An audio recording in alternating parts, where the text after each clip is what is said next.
Sous la présidence de son Excellence, Monsieur le Premier ministre, chef du gouvernement, Sama Lukonde, nous avons effectivement débattu des questions qui touchent, vous pouvez les deviner, au cadre macroéconomique, notamment les indicateurs en ce qui concerne l'inflation.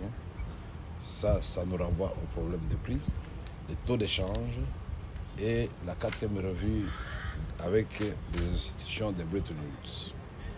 En ce qui concerne tous ces indicateurs, ils sont stables depuis le mois de janvier, ce qui nous permet de croire que nous avons une assise sérieuse pour bâtir finalement l'économie que nous voulons productive.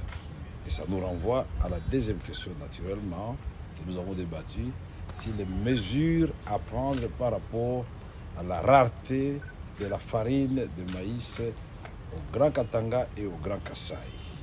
Les mesures ont été adoptées au niveau de l'ECOFIN. Elles ont été confirmées au niveau du comité de conjoncture présidé par son Excellence, Monsieur le Premier ministre.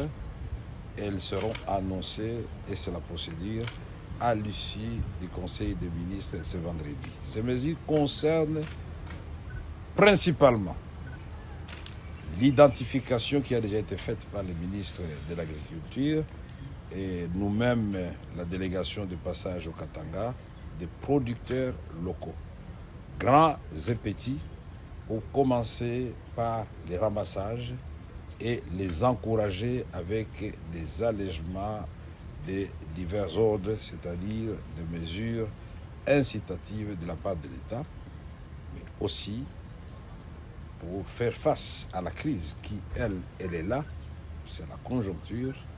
Nous devons, en attendant, importer. Par le truchement des opérateurs économiques en Afrique du Sud, où nous avons identifié des fournisseurs, et en Zambie.